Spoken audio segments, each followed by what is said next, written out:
Now, I spent a lot of time with a lot of different organizations. Everyone from the Walt Disney Organization to the PGA of America to Rockwell Collins to Lincoln Financial. And all the groups I deal with are focused on this concept of, good God, our world is changing faster than ever before. What do we do about it? How do we deal with this challenge?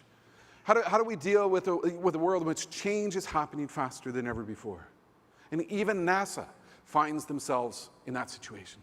When I went into NASA's Goddard Space Center outside Washington, it's kind of fascinating. There's a main gate, and 90,000 people go in that main gate every single day who work at NASA. And they had my name up in lights. I was totally freaked out at this point in time. But I was prepared to talk to these people about the future and about innovation. I didn't get my slide deck together. I'm thinking, what can I do to really try and capture their attention? And I'm thinking to myself, look, I got one shot. I'm going into NASA's Goddard Space Center one time to talk to these really brilliant people. I got to put up a picture of George Jetson. So, I went on to Google Images and I did a search and I found a picture of George Jetson and I worked it into the slide deck. And I was so excited about the concept of putting up a picture of George Jetson, I put up 2 pictures of George Jetson. But you know why I put up the pictures of George Jetson?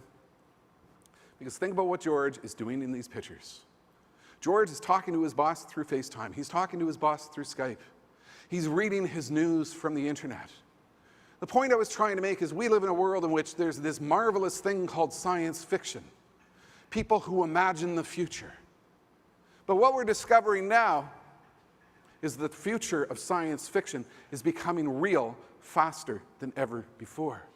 Here we had this fabulous show from the 1970s in which George is doing these wild and wonderful super visionary future things.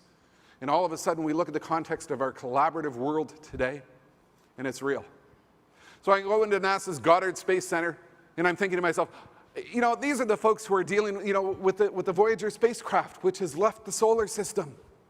I'm thinking to myself, you remember that Star Trek movie where Spock intercepts the Voyager spacecraft. I got to put up a picture of Spock.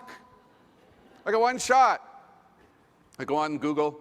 I do a Google image search for Spock, and I found this particular image. You might or might not be a Trekkie, but you might remember this show. In this image, Spock has the medical tricorder. It's a little device he could put up to the side of the head of someone and could instantly get a reading of every medical condition that person ever had or every medical condition that person was likely to ever develop. Science fiction. Isn't science fiction fascinating? And isn't it fascinating when science fiction suddenly becomes true? Do you know the folks at Qualcomm, which is one of the world's largest chip manufacturers, has put together one of these global scientific X Prize type challenges, challenging the global scientific community to actually develop the medical tricorder as envisaged in Star Trek.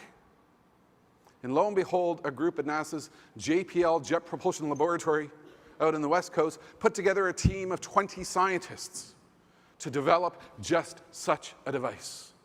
They went out to a crowdfunding site. They raised $10 million literally overnight. They put the product up for sale for $249. I bought one sight unseen. And it's in development today. Do you know what's happening here, folks? The period of time between when science fiction predictions are made and when science fiction predictions happen is collapsing. We live in a world of high velocity. And we live in a world of extremely fast change. And we live in that world with 2 generations who couldn't be more unique in their approach to change.